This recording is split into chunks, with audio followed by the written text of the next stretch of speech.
please remain standing for the invocation. Henry, Clay, before you go, I'd like for everyone to bow your head, please. Dr. Carl Allman, longtime member of this club, passed away a couple of weeks ago, and we'd just like to remember him with a moment of silence.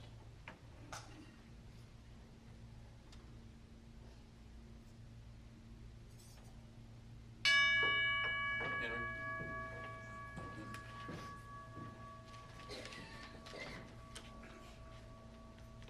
Let's give thanks.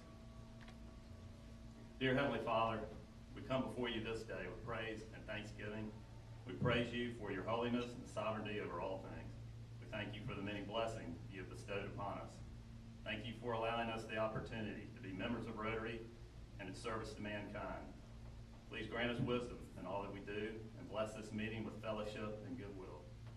We ask you to lead and guide us so that we may carry out your will and glorify your name. Please bless this food to the use of our bodies and us to our loving service, making us ever mindful of the needs of others. In Christ's name, amen. If you'll remain standing briefly, the four-way test of the things we think, say, or do. Is it the truth? Is it fair to all concerned? Will it build goodwill and better friendships? Or will it be beneficial to all concerned? Thank you very much. Remember to put your cell phones on silent, and somebody will grab the cart bucket.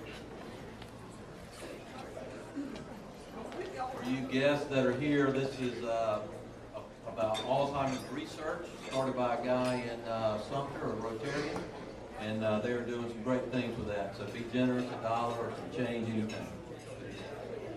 Okay. Joan Hoffman as our guest and visiting Rotarians. If I would ask you to be brief in your introduction. Okay. Just be brief, you guests and members introducing. Okay. Good afternoon. Now that I have your attention, good afternoon. Good afternoon.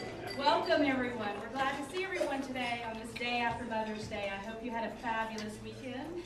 We have several visiting Rotarians with us today. If you would stand when we call your name and remain standing so we can recognize you. With Columbia East, Joe Pope.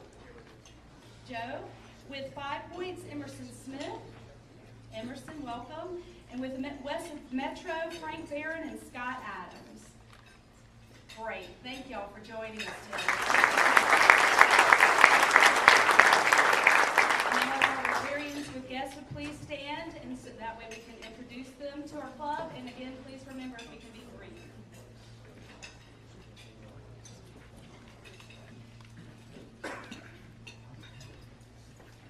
Good afternoon. My name is Mark Sullivan. I have a very important guest with me today. My mother, Karen Sullivan.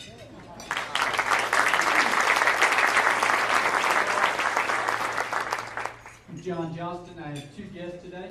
Brandon Peterson, who is the executive pastor at Shandon Baptist, and Todd Carroll, who serves as the deacon at Shandon and is also a practicing attorney.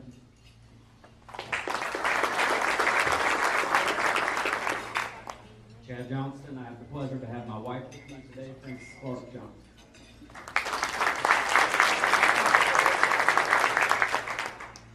I'm Rusty DePass, and I have several guests with me today, all of whom I think are retired. So this is Howard Duvall, Bert and Dick Bannon, and Bill Brumbaugh.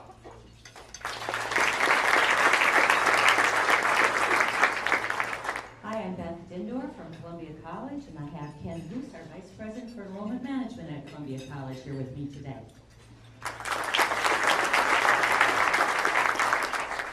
And I'm Louisa Campbell, University Office of Public Health, and I'm delighted to have as my guest today Melissa Munn. This is her first day of work, working with me, and I'm thrilled to have her. And some of you may remember her father, Hugh Munn, who has been SLED for many years. And he created one dynamite daughter.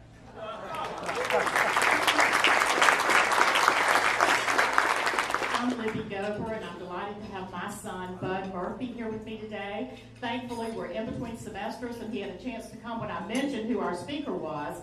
He wanted to come to Rotary, so kudos for getting this young man out.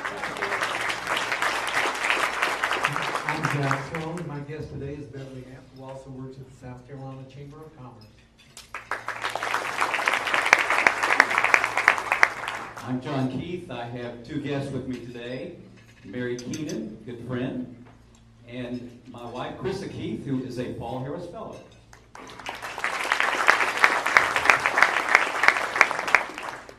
Hello, I'm Lee Lumpkin. I have two incredible guests.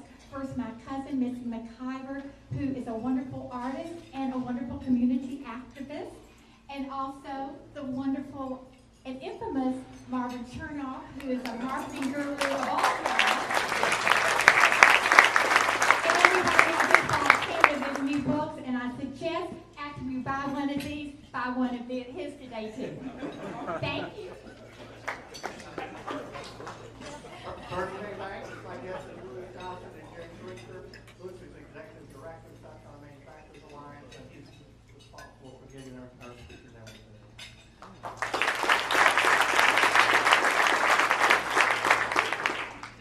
Hello, I'm John Bacus, and I have with me today my wonderful daughter, Emily, who has just finished her sophomore year at the University of Georgia, and she's going to have to suffer through a real estate internship in Jackson, Wyoming.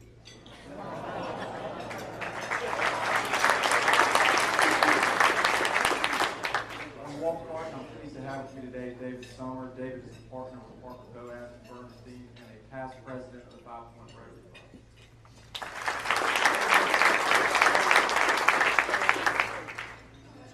Any other Rotarians with guests? Well, welcome everyone, and thank you for joining us.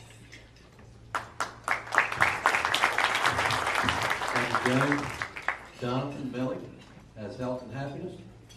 In case anybody forgets who our speaker is today, I brought a prop to put out front of him. There's nothing in it to drink, just a cup, just a prop. Afternoon, everyone. May is the season of graduations and marriages, and those are the items that headline today's health and happiness. Sue Williams was pleased to announce that her daughter graduated this weekend from Duke, and that she's employed, but she's going to have to learn how to brave the cold weather as she moves to Madison, Wisconsin. Yeah, a little bit different from South Carolina, Raleigh. Bob Millhouse was proud to announce that his son, who has been a visitor with our group before, graduated from the Citadel this weekend, and he's also a second lieutenant with the Army National Guard.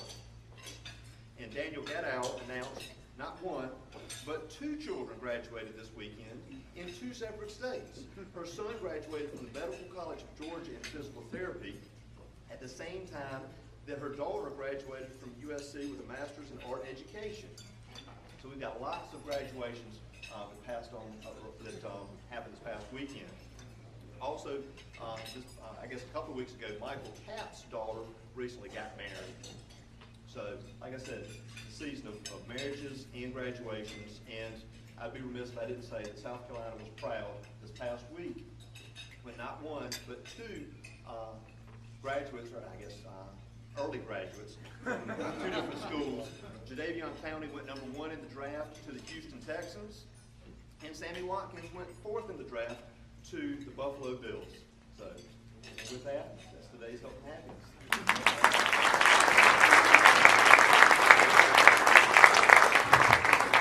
Thank you, Jonathan. We recognized Joe Pope from Columbia East just a minute ago. Joe, if you'll stand up again. Joe is going to tell us they're selling something over there. Joe, go ahead.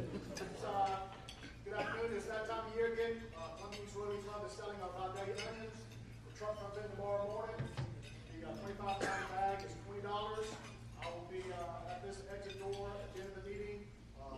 Please purchase as many bags of onions as you can. Be sure to appreciate it. Thank you very much. Thank you, Joe. Okay, I know we have a lot of guests today, and we want to get to our speaker as quickly as possible. But I did want to report to club members that your board voted today on our venue process, and the vote is to stay at Seawolves.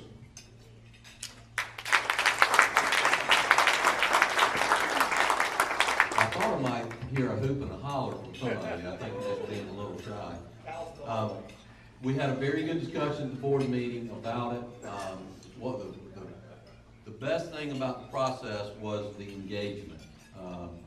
Everybody shared an opinion. About everybody I got an opinion from in an email or a phone call.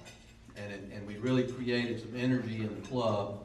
And there is still, I'd say, a caveat. We're going to create a food committee to work with Cal here, talk about menus and other things. So we want to try to stay on top of that.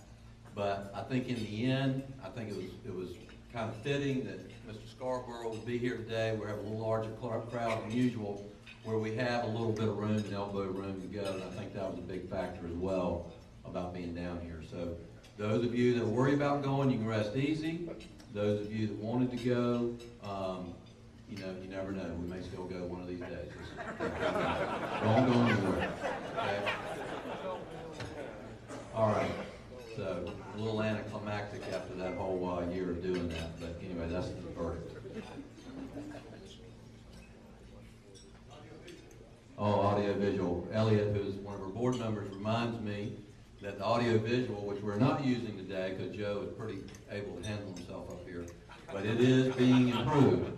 We have, Cal has bought a couple of new screens, some new projectors and other things. Cal's very motivated. Those of you that want to be on the food committee, please send me an email and I'll try to get you plugged into that, okay?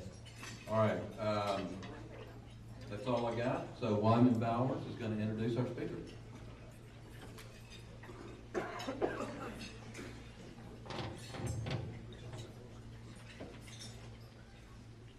Y'all, it is our distinct honor and privilege to have with us today former Congressman Joe Scarborough. Mr. Scarborough served as a member of Congress from Florida from 1994 through 2001. While in office, he sat on the Judiciary, Armed Services, Oversight, and National Security Committees. Among his many achievements, Mr. Scarborough was the publisher and editor of the award-winning newspaper, The Florida Sun. He also authored the New York Times bestseller, The Last Best Hope, Restoring Conservatism and America's Promise. Now, maybe the one that you bought. In April 2011, Mr. Scarborough was named to the prestigious Time 100 list of the world's most influential people. Mr. Scarborough also is the host of, as many of you know, MSNBC's Morning Joe. Without further ado,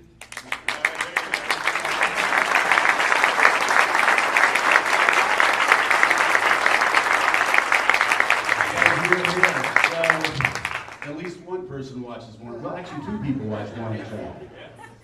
And thank you. I'm so moved by this empty cup. A suggestion, perhaps, that I'm an empty suit, but I'll just. How many of you have seen Morning Joe before? Okay. All right. So you know, I put up with a lot from Mika every morning. Amen. And all the people said, amen. You can tell I'm not in the Northeast anymore. So. It's an interesting show, and I think the reason the show works is because when we pitched it, we definitely didn't want to be like all the other cable news shows. We wanted to get variety, and I think we got it. So with Mika, you've got somebody who's a Northeast liberal. I'm a Southern conservative. Mika's dad, of course, Dr. Brzezinski, ran U.S. foreign policy for 4 years. My dad ran a Dixie Youth baseball team for 4 years. I was raised in a variety of Southern Baptist churches growing up when I was young. Mika was raised in a variety of young Marxist League houses in the Manhattan area. So there is good variety, and it has seemed actually to work out pretty well. I'm actually from Northwest Florida. Anybody ever go to Northwest Florida? Pennsylvania, also known as the Redneck Riviera. L.A., Lower Alabama, AA, America's Albania. I mean, we got a lot of different. We don't put that one on the bumper sticker, but I actually ran for Congress in 1994. I was 29 years old, and I was the first Republican elected there since 1872. There you go. And they hung the last one that they sent up there. So it's a tough district. A tough district. It's especially difficult every 10 years when they try to redistrict, because half of the homes are on wheels, so they keep moving around. But I decided By the way, I totally stole that last joke from Lindsey Graham from a 1998 event. So don't tell Lindsey. Not that he would ever say that about the good people of South Carolina. But I ran in '94. It was a fascinating time. And the reason I ran was really simple. Bill Clinton drove me crazy. That guy would be on TV and he'd be like, I feel your pain. I'd be like, he's lying. You know he's lying. That's not what he's feeling. But anyway, so I went to my parents. Come on, it's early in the speech. I got to get through this. I went to my mom and dad and I told them, Mom, Dad, I want to run against Earl Hutton. Now, Earl had been in Congress for 16 years. He's one of these good old boys, a good old conservative Democrat. They didn't always vote that way when we went to Washington, D.C. So I went to my mom and dad, and just like yesterday, went into the kitchen. I said, Mom, Dad, I want to stop Bill Clinton, so I'm going to run against Earl Hutton. And I thought my parents would be very proud of me. After all, Mom and Dad are so conservative, they still think Richard Nixon was framed. And so I was expecting a little bit of excitement. Instead, my dad looks at me and said, well, that's great, Joey, but I'm voting for Earl.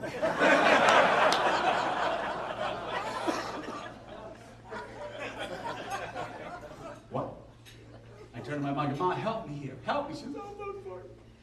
So being the optimist that I am, I figured I'm 29, I got no money, no name ID, don't know anybody in politics, I've never run for anything before. I go to my first house campaigning, and I split it right down the middle, 50-50. And I kept campaigning, ended up running against Bill Clinton, and that's the good news, because I won that year. I figured out that year very quickly, you didn't need your dad's vote to win. You just needed a picture of your opponent with Bill Clinton. And I had it. So I got 62% of the vote. I was off to Washington, and the good news is I'm doing what I want to do. The bad news is the first thing that happens after you get elected is what? You got to go meet the president. They got a reception, and you got to go. And I didn't want to go, but there I was going into the East Room, and I was so ticked off, and I was turning to my wife and saying, I can't believe I'm here.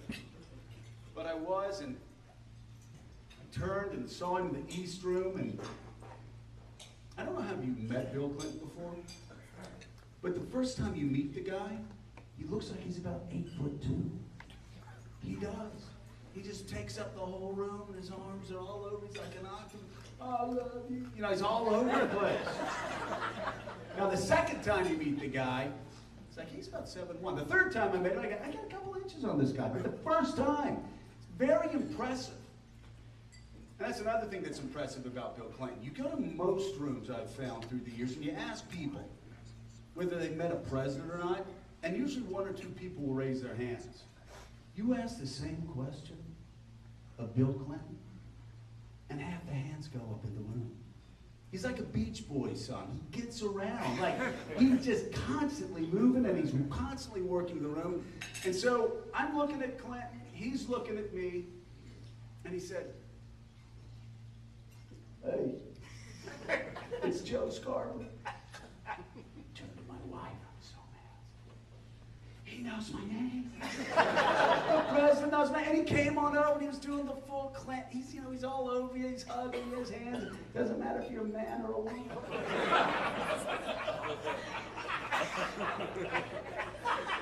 And I swear, brothers and sisters, I am here to confess I was seduced. And he's hugging me. He said, I haven't been to Pensacola since 1969. I sure would love to go back there. I'm like, would ya? And the photographer comes over and taking pictures, and I'm smiling, fresh off the farm, and pulled away and figured, after one night in Washington, D.C., I had just been primary. It's not what you do when you go straight off the farm to Washington, D.C.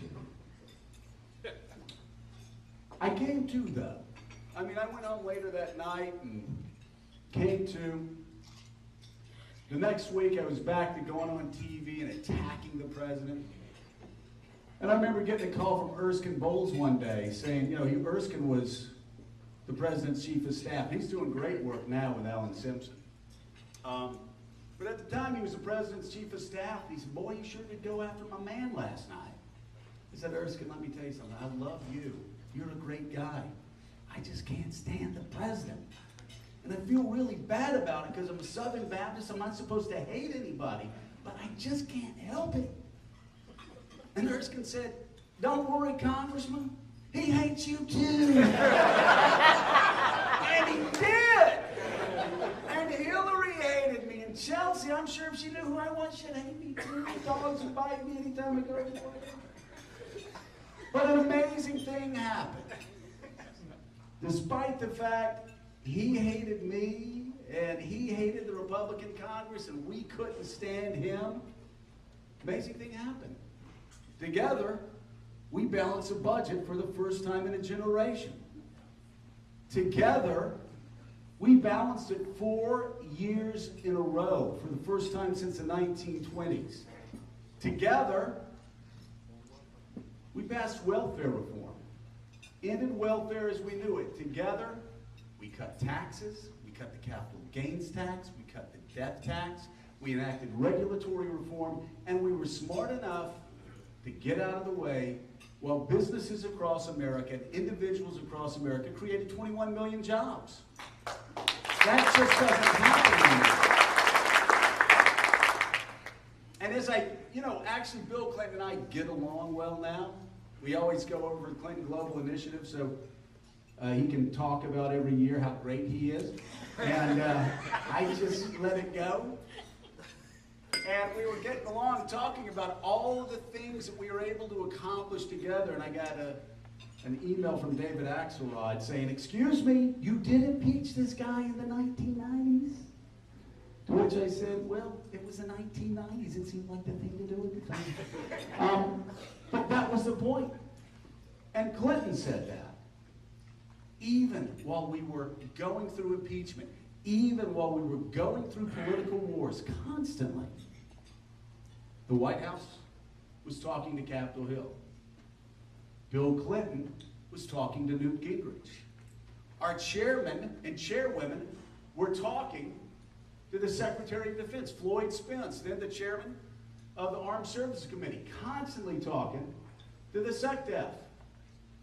We actually had politicians, this was a remarkable thing, that at the end of the day, after all the fighting, after all the bickering, after all the scratching, after all the clawing, they put the interests of their country ahead of the interest of their political party. And it made all the difference in the world.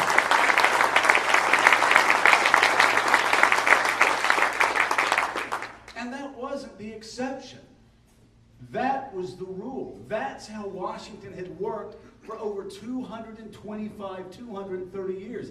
You know, in the 1980s, you actually had just the opposite situation. You had a liberal Democratic speaker and a conservative Republican president that figured out how to work together. Why did it work in the 80s? Because Tip O'Neill said the only thing he hated more than Ronald Reagan's governing philosophy was gridlock in Washington, D.C. Not getting things done, not doing the people's business. So, you know, Reagan and Tip O'Neill had a great rule. And the rule was we fight all day. We're enemies politically all day, but at 6 o'clock, we become friends. Now listen, you say that today on a cable news show, other than ours. You say that today on talk radio. You say that today in the blogosphere, and they say you're crazy. That you want Washington to be more like a country club. That you got to stand up and fight, and I don't know exactly what they want. But they'd rather have a moral victory than have what's best for the country. They'd rather have gridlock and ideological battles instead of moving this country forward a little bit more. Well, you know what? Politics isn't that different from the businesses that you work in every day. I don't ask you, if I'm a shareholder, to have you go into your company and start screaming at people that you work with. You've got to figure out a way to work together, and you do it every day. You do it for the sake of your business. You do it for the sake of your school. You do it for the sake of your nonprofit, and they need to do it for the sake of their country. There's a part in Richard Reeves' biography of Ronald Reagan where he talks about Reagan's worst day as President of the United States. And Pat Buchanan told me he was with Reagan as Reagan was walking out of the White House on January the 20th, 1989. And Buchanan said instead of being happy, Reagan turned to him and said, "I still can't get over that morning in 1983. And Reagan was talking about the morning that over 240 Marines were killed in the Beirut barracks bombing. Well, on that day, on that Sunday morning, Richard Reeves reported that as the news came in, Tip O'Neill called an emergency meeting of all Democrats to meet in the basement of the Capitol in HC5. And as the Democrats were coming in, they were sure O'Neill was going to talk about the strategy moving forward because Tip O'Neill had warned Reagan time and time again about sending the troops to Lebanon in the middle of a Middle Eastern civil war. So they sat there and they waited instructions from their very tough, very partisan, liberal Speaker of the House. And this is what they got. Tip O'Neill walked up to the microphone and said, "Ladies and gentlemen, this morning we are not Democrats. This morning we are not Republicans. This morning we are Americans. And if anybody in this room decides to go out and criticize the commander-in-chief before we have buried 240 Marines, you will not have Ronnie Reagan to answer to. You'll have Tip O'Neill to answer to. And trust me, for you, that's even worse." Guess what happened? Anybody that knows how Tip O'Neill ran the House knows exactly what happened. He sat back and they were quiet until Reagan and O'Neill got together again and decided it was time to start the debate. And when they started that debate, it was a tough debate. It was a heated debate. But they did it, again, keeping focused on what was best for the country and what was best for the troops, more than focusing on a short-term political gain. And it made all the difference in the world. And so here we are, 30 years later. I can't believe how old I am. 31 years later. And we've got a lot of challenges in this country. We've got, of course, challenges going on right now across the seas, challenges in Ukraine. We've got challenges at home. We've got a $17 trillion debt. When I left Congress in 2001, it was a $5 trillion debt. When George W. Bush left the presidency 8 years later, it was a $12 trillion debt.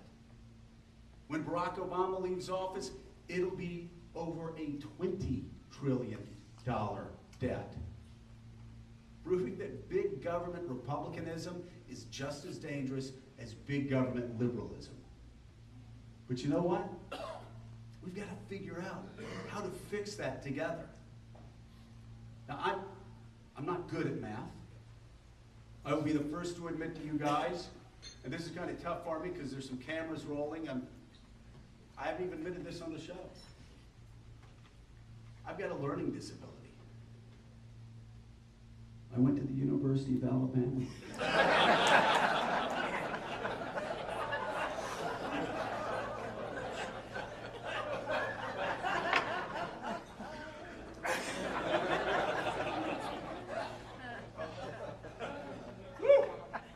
That was hard to admit. Ladies and gentlemen, anybody here go to Alabama? No. Wrong time! This gentleman will tell you what I know. That when you go to the University of Alabama, you don't have to be good at math.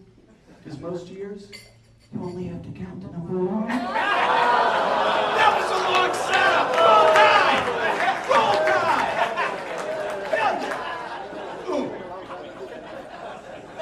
You guys, going over the net, just reeled you right in. But you can talk about number one too, huh? The number one pick, the number 4 pick. That's good stuff. We did pretty well in the draft too, but our players aren't as happy because a lot of them aren't going to get paid as well in the NFL as they did in Tuscaloosa. Just real on camera. I'm joking, Nick. He's a mean guy. I want to tick him off. But anyway, it's amazing to me when we start having debates, though, about the debt and Social Security and Medicare and Medicaid and the entitlement programs and the challenges that are facing us over the next 20 years, because Erskine comes on the show all the time, and he's worried about the debt all the time. And as he says, this is not about ideology. It's about math. 10 years from now, every dime that Washington, D.C. takes in any form is going to go to take care of 2 programs, Medicare and Medicaid. And what's the answer in Washington? They just point fingers at each other. They're not going to fix Social Security. They're not going to fix Medicare. They're not going to fix Medicaid until it's a crisis, because they can't work together. They can't even talk to each other. But it's not about ideology. It's about math. Let me ask, just to put it in terms that even a University of Alabama graduate would understand, how many baby boomers do we have in the room right now? Look at that. Raise your hand. Be proud. Be proud of your generation. You are the scourge of humanity. You really are. In the 60s, you gave us Woodstock. In the 70s, disco and polyester. And he's going, yeah. I see a lot of you out there still wearing polyester. In the 90s, he gave us Bill Clinton, and I can stop there, but now you're going to bankrupt us. In 1934, when FDR started Social Security, life expectancy was only 62. And you didn't get your first Social Security check until you turned 65. So as a small government conservative, I can tell you, that's a program I would support. You pay into the government your whole life and die before we write you a check. I'm not good in math, but that one goes, that program works. The tables look good for years to come. By the 50s, people were living longer after the war. 15 people working for every 1 person on Social Security. Today, life expectancy now hitting 80. 3 people working for every 1 person on Social Security. 10 years from now, 2 people working for every 1 person on Social Security. Those numbers don't add up. And it's disgraceful that Washington, D.C. is going to let our entitlement programs crash and burn because they would rather score cheap political points from the other side instead of doing what's good for everybody. We have got to figure out a way to get both sides working together. And the book, which, by the way, I got bad news for you. I'm not selling the book. So if he wants to keep up with me, he's going to have to give his away. You just set him up. I'm giving mine away. So anyway, in the book, what I try to tell my Republican friends is just what I said before. The time for moral victory is over. The time for beating our chest in self-righteous fury, saying, yeah, I'm a true conservative and he's a right. Those days are over. We have blown one election after another election after another election by ignoring what William F. Buckley's rule was. Buckley always said, the Buckley rule was, don't vote for the most conservative guy or woman.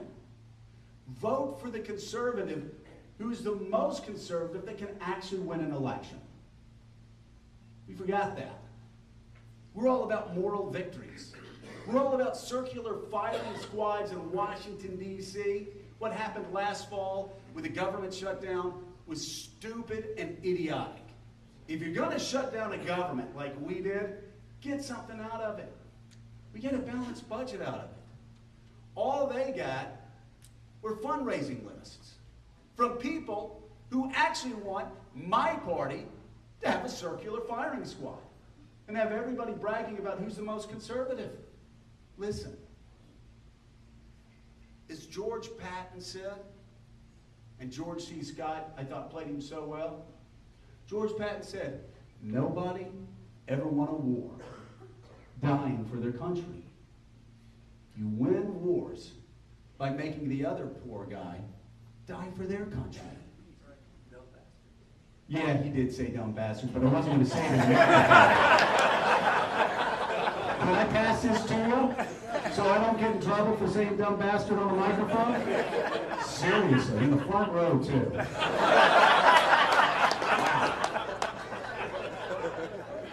I don't know what to do with him.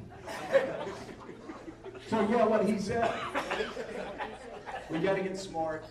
We've got to understand that too much is at stake to continue losing elections. We've lost 5 out of the last 6 presidential elections with popular vote. I am speaking as a Republican here. And it's time that we understand that if we want to change the world, if we want to save entitlements, if we want a stronger foreign policy, if we want a more sane, rational tax code, if we want a more sane, rational regulatory structure, we have to actually start winning elections. Thank you guys for having me. I look forward, if you want a book, I got books, I'm giving them away. And I look forward to seeing you out there. But right now, do we have time to answer questions? Okay, let's open it up for questions. Yes, sir, always in the back. By the way, when somebody raises their hand, just a tip, if you ever give a speech, before you open it up for questions, you're in trouble. This is going to be a tough question. Go ahead. How do we get so disjointed on not getting along, and how do you put it back together? Easy question. Oh, that is an easy question. Actually, 2 things have happened. And, you know, national media types always talk about how irrational both sides are on the extremes. No, they're not. They're actually playing rationally in an irrational process. Gerrymandering, an absolute disgrace. We have created a House of Representatives where the turnover rate is lower today in our House of Representatives than it was in the old Soviet Politburo. There are 435 seats in Congress, only 30 are competitive. The gerrymandering has to stop. And there's no middle ground. Absolutely no middle ground. I also would love term limits. But beyond that,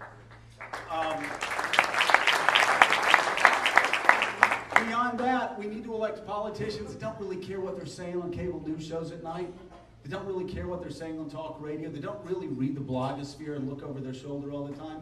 Because the way the system is working now is you've got politicians that are listening to voters who wake up in the morning and they can turn on a cable news channel that reinforces all their pre-existing prejudices and biases.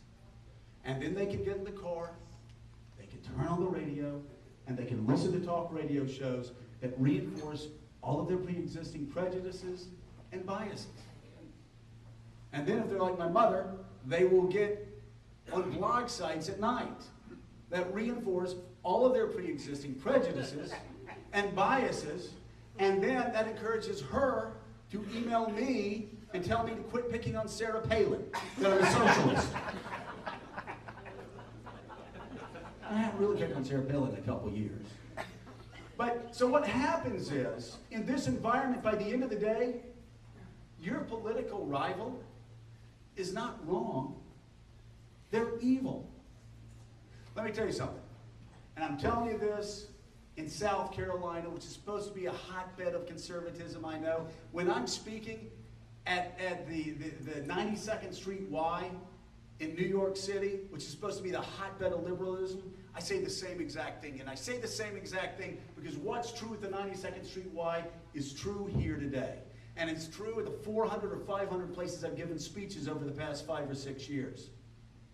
America is a lot closer together than primetime cable TV news hosts would like you to believe. The people at the 92nd Street Y and the people in this room and the people at Pat Robertson's University where Meek and I spoke a year or 2 ago, they basically want the same thing. They want Washington to work together. I'll tell you something else. You're getting sick and tired of the infighting. You're getting sick and tired of the presidents, whether they're Republican presidents or Democratic presidents, immediately being attacked as viciously as they are. You know, Rush Limbaugh a few years ago said he was rooting against President Obama. I said, that's a shame, because you can't root against a president without rooting against the country that he runs. Now, do I think Barack Obama was right on Obamacare? No. Do I think he was right on the bank bailout? No. Do I think he's right on cap and trade? No. Do I support his foreign policy? No. But even now, 6 years in, I'm not going to root against the President of the United States because my grandmom taught me, growing up, that you don't root against the president, you pray for a president. And I saw my grandmother pray for Jimmy Carter. And if you can pray for Jimmy Carter, huh? Do I hear an amen? You can pray for anybody. We got to come together, even if we disagree with the other side. Okay, listen, I'm gonna run out of time after 2 questions. It's gonna be a lot quicker, this next question, I promise. When are you gonna man up and run for president? Well, let me tell you something. As soon as I moved back to Pensacola, Florida, I have had my sight, I will be the first to admit, I have had my sights for years on being the president of the Northeast Pensacola Rotary Club. My work has moved me away from there. I would be a Paul Harris fellow by now. But I will return home, and when I return, I'm running for president, and I'm going to win. Because I want to do this. That's big stuff. Be proud of yourself. Next question. Yes, sir. Who started this polarization? Well, I'm a Republican, so of course I blame it on the Democrats. Democrats, of course, blame it on Republicans. You know, the whole culture changed with Watergate. It really did. You know, you've got a whole generation of reporters that were inspired by what Woodward and Bernstein did. I'm friends with both of those guys. I know them very well. They've been on the show nonstop. But you know, Democrats went after Nixon, and he deserved going after, I'll be the first to admit, even though my parents still think he was framed. But then Republicans, of course, went after Democrats. When Bork, I still remember the Bork hearings and disgusted by what happened in the Bork hearings. Then, you know, we all went after Bill Clinton with a vengeance. And then Democrats went after George W. Bush, even though they forget. When they come up and lecture me about how badly Republicans have treated Barack Obama, they somehow forget that, you know, you'd walk around the Upper West Side of New York, and I swear to God, wherever you went, they're selling like pictures of George W. Bush in the Hitler uniform. And they forgot that the second Bush left office. And then, of course, it's happened again with all this birther nonsense and everything else. It's been going on for a very long time. I don't know who started it, but we got to stop it.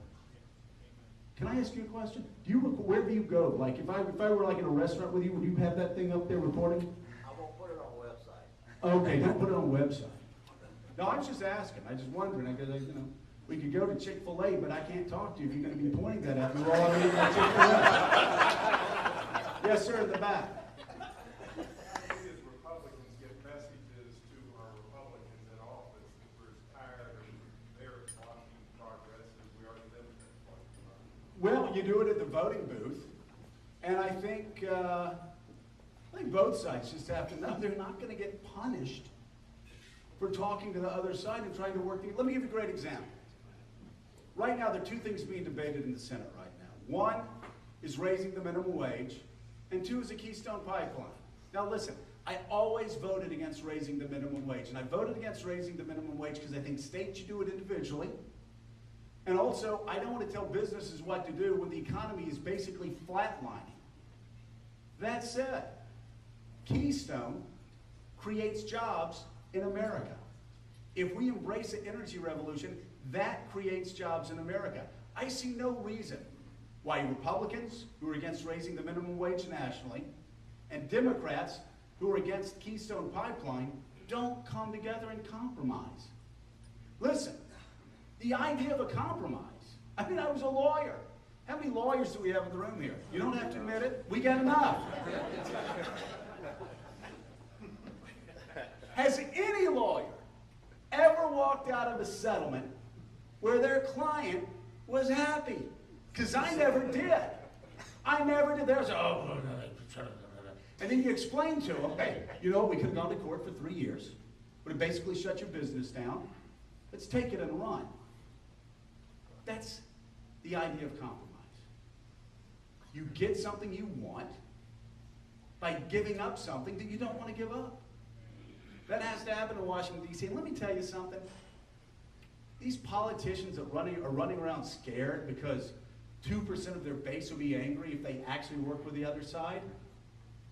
These are the same people that are afraid to look on Twitter because somebody may say something nasty to them about Twitter. If you're not tough enough to govern without worrying about what they're saying about you on Twitter, you shouldn't be in Congress. In fact, you shouldn't even be trusted with like household appliances. I would keep the blender away from you because you're not tough enough to handle it. Next question. Yes, ma'am. My thoughts on the Tea Party? I will, since the Tea Party of 1994 elected me, I kind of like them. But it's not an either or. It's not an either or. A lot of people are saying, well, are Republicans going to go with the establishment side or the Republicans going to go with the Tea Party side? No, Republicans have to embrace both sides. And it reminds me, you know, are there some crazy people on the far right? Yeah. Are there some crazy people on the far left? Yeah. Again, the responsibility, just like the responsibility when I talked about new media, the responsibility when you're talking about Twitter, responsibility when I'm talking about the extremists, at the end of the day, lies with the elected leader. That they're tough enough to stand down the crazies on their own side. Remember Ronald Reagan, somebody said, do you want John Birches to vote for you? He said, well, they can vote for me, but just because they adopt my positions doesn't mean I'm going to adopt theirs. I think there have been some extremes that are being ironed out, and I do think the Republican Party, you just look at the primary process this year, we've done a pretty good job avoiding the crazies. You will not hear this year in the general election somebody going on TV and saying, I am not a witch. That's a start. Remember Christine O'Donnell? I suspect you will not hear Senate candidates this year trying to redefine what rape is. It is a bad sign, my friends, for your parties when the morning after the election, somebody asks you the question, how did the rape candidate do? And your answer is, which one? It's bad. That's very bad. I think we're keeping it a little bit more in the middle of the road now. Yes, sir. If you mentioned term limits, if we can't get that done, is there any chance we can get Congress to at least have 4-year terms in the House rather than 2-year terms? Well, you know, I like having 2-year terms and 6-year terms because the whole idea of the House of Representatives was to be able to turn quickly in a way that the Senate doesn't. It's a good balance. I do support term limits, so, and I'll tell you, I support term limits because every time we got into a tough fight, not only against Bill Clinton, but when we got into a tough fight against Newt Gingrich, when he started spending too much money, and he forgot why we got elected in 1994, I would look around the room, and it was always the same 11 guys and women that were getting yelled at. And about the 5th time they were screaming at us and telling us they were going to strip us of all the appropriations in our district, I noticed something that all 11 in that room had in common. We had all term limited ourselves. And we had no fear. Now, I don't know whether you like him or not. He is a friend of mine.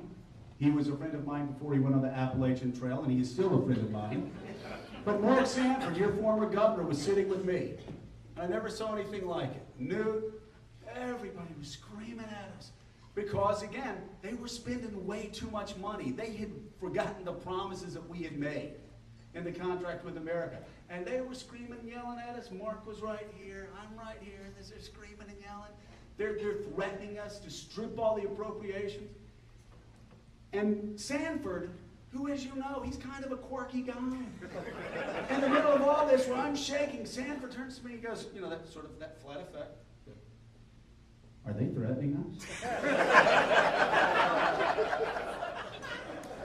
I said, yeah, Mark, they are. And Mark laughed. He goes, I thought so. And he got up and walked out, right past the screaming nude. I'm slow. I went to Alabama. But I catch on after a while, so I faked a laugh, and I followed Sanford out there. And I found a remarkable thing out that day. I learned a remarkable thing. By the time Sanford and I got back to our offices, Newt had already called, apologized, asked us to go back, and said, here are your appropriations that you asked for. Tell us where you'd like to move the money. I never saw anything like it. You know why it worked? Because we were both term limited, and we weren't sitting there trying to make the speaker happy and the chairman or the chairwoman happy, or the whip or the majority leader. So I love term limits, and I hope we can get them. How much time do we have? I got about 5 5 minutes. minutes. Yes, sir. Okay, so I have a confession as well. My mother is a liberal. Yes. So when we talk about Well, I mean that seriously. I thought you were going to say, you know, my mother killed somebody last week. I mean, my mother is a liberal. If that's all you got to confess about, you've lived a good life, my man. It's a large group and there's cameras. That's all I'm willing to talk about. Okay. So, but when I talk to her about policies and things, and that you take them individually, and there's really a lot of agreement. Like we talk about a balanced budget method. Right. Most households, most businesses, most everybody agrees. You have to limit yourself to spending what you're bringing in. Right. We can't get that done when you talk about term limits. I mean, the least popular group of people in America isn't trial lawyers, it's Congress, which is a lot of trial lawyers, but still it's, you know, how do we not get stuff that most of America agrees with through Congress? The system is broken. I mean, and that's the problem, and you're right. You can, again, it's a thing that shocks me, and I see the same thing wherever I am. It's much easier that way. You know, I talk about the need to balance the budget. I talk about the need to get tough and do what we have to do to save Social Security, Medicare, and Medicaid. That's not going to make a lot of people happy. I've been saying for 4 years we needed to get our troops back from Afghanistan, that we need to stop rebuilding their country, which was never really built in the first place, and start rebuilding our own. Now here's another thing. Even when I talk to the most conservative groups, because I am a small government conservative, I've got a record to show it, I've written books about it, I've been consistent.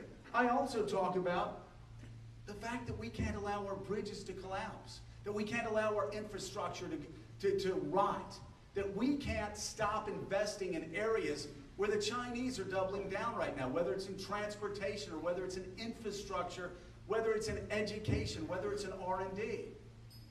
That we've got to put this country first. And guess what? Liberals agree, conservatives agree. The only people who don't agree are people who make millions of dollars by going on TV or radio trying to churn up both sides against each other.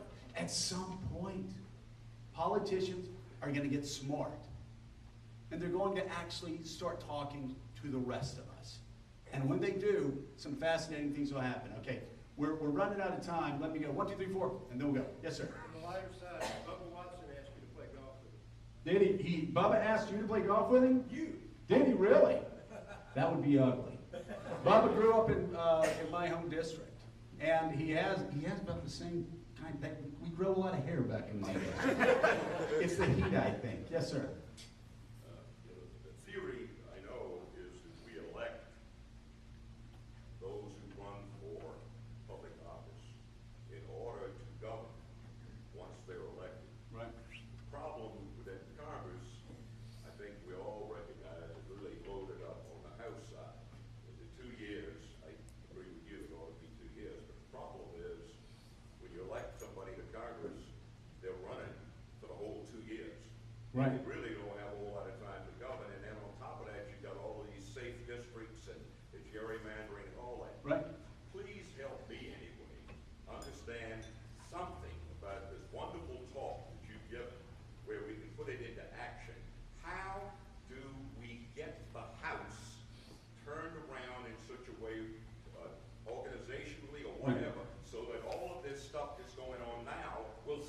So I do think, and I have told you, obviously my views about the House of Representatives, told you about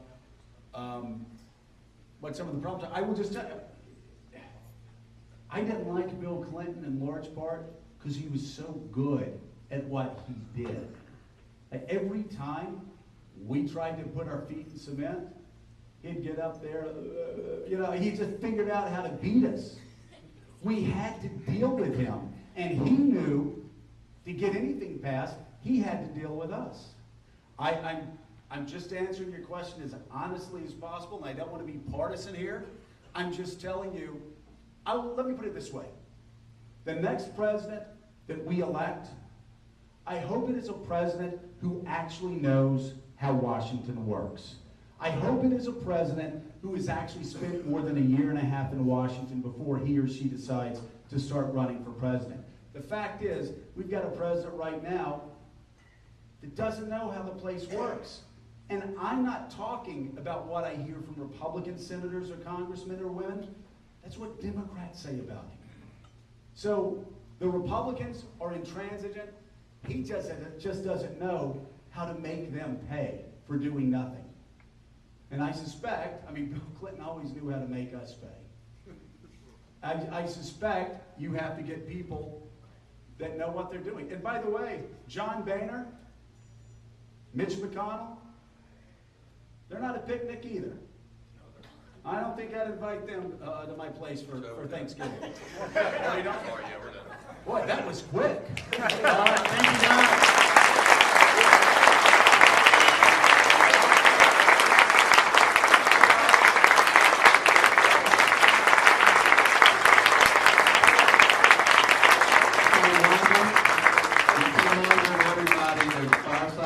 Tonight, Joe's going to be there. I'm really kidding. He's not going to be there. But if you want to come, it's going to be in my house. Find out. Joe, keep that pen. You get cut off at 2. I'm going to let you ring the bell just so you can get the